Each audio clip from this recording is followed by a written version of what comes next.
Penahiran Bait YHWH. 2 Tawarikh 29. Pada tahun pertama pemerintahannya, dalam bulan yang pertama, ia membuka pintu-pintu Bait YHWH dan memperbaikinya.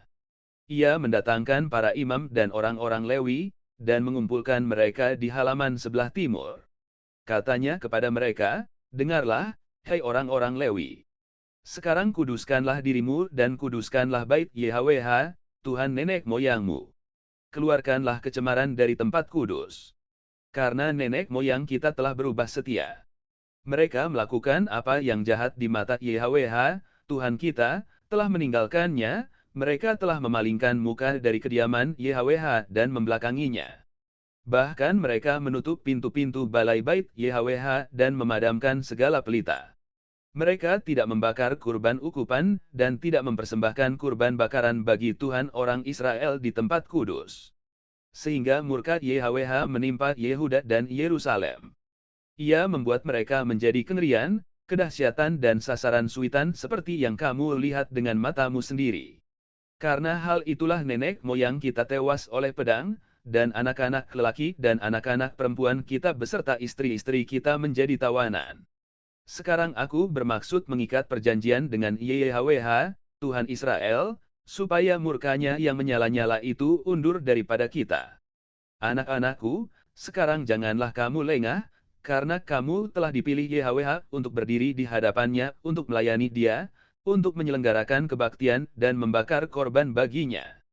Lalu bangunlah orang-orang Lewi itu, yakni dari Bani Kehat, Mahat putra Amasai dan Yul putra Azaria, dari Bani Merari, Kis putra Abdi dan Azaria putra Yehalelil, dari orang Gerson, Yoah putra Zima dan Eden putra Yoah. Dari Bani Elisafan, Simri dan Yael, dari Bani Asaf, Zaharia dan Matanya. Dari Bani Heman, Yehil dan Simei, dan dari Bani Yedutun, Semaya dan Uziel. Mereka mengumpulkan saudara-saudaranya dan menguduskan dirinya. Kemudian mereka datang menurut perintah raja, sesuai dengan firman YHWH, lalu mentahirkan Bait YHWH. Sesudah itu masuklah para imam ke bagian dalam Bait YHWH untuk mentahirkannya.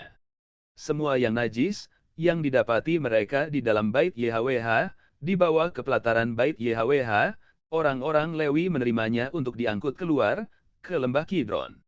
Pekerjaan menguduskan itu dimulai pada tanggal 1 bulan yang pertama.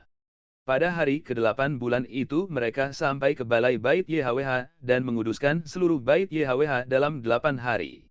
Mereka selesai pada hari ke-16 bulan pertama.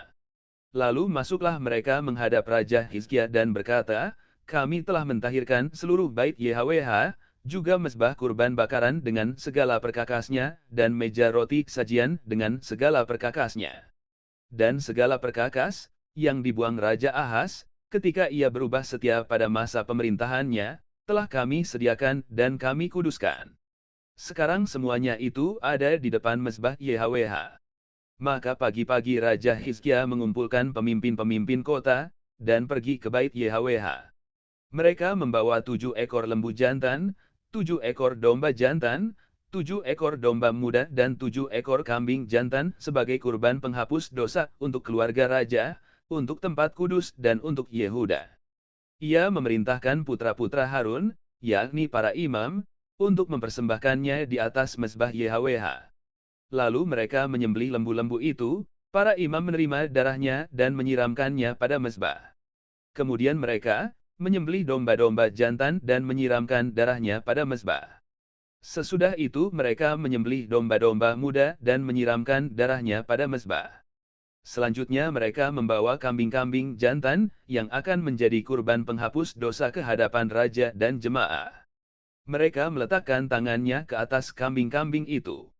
Dan para imam menyembelihnya dan mempersembahkan darahnya di atas mezbah sebagai kurban penghapus dosa untuk mengadakan pendamaian bagi seluruh Israel. Sebab raja telah memerintahkan untuk mempersembahkan kurban bakaran dan kurban penghapus dosa itu bagi seluruh Israel. Ia menempatkan orang-orang Lewi di Bait YHWH dengan ceracap, gambus, dan kecapi sesuai dengan perintah Daud dan Gad, pelihat raja, dan Nabi Nathan, karena dari YHWH lah perintah itu, dengan perantaraan nabi-nabinya. Maka berdirilah orang-orang Lewi dengan alat-alat musik Daud, demikian pula para imam dengan nafiri.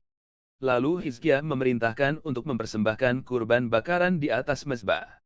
Pada saat persembahan kurban bakaran dimulai, mulailah pula dinyanyikan nyanyian bagi YHWH dan dibunyikan nafiri, dengan iringan alat-alat musik Daud, Raja Israel.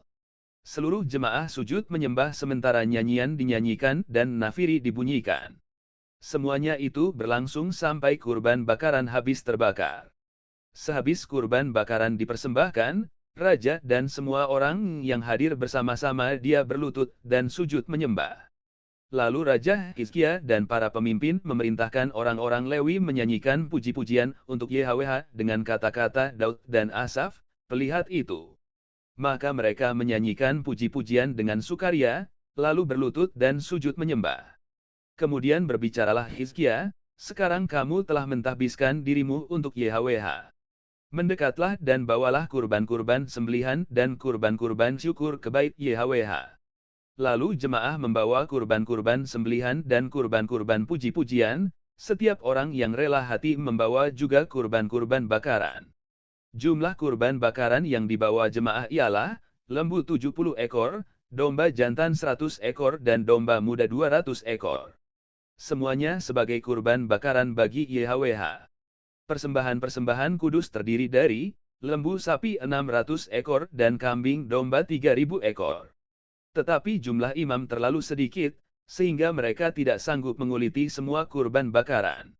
Oleh sebab itu saudara-saudara mereka, orang-orang Lewi, membantu mereka sampai pekerjaan itu selesai dan sampai para imam menguduskan dirinya. Sebab orang-orang Lewi itu lebih bersungguh-sungguh menguduskan dirinya daripada para imam.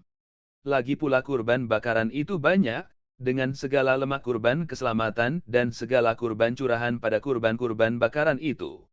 Demikianlah ibadah di bait YHWH ditetapkan kembali. Hizkia dan seluruh rakyat bersukacita akan apa yang telah ditetapkan YHWH bagi bangsa itu, karena hal itu terjadi dengan tak disangka-sangka.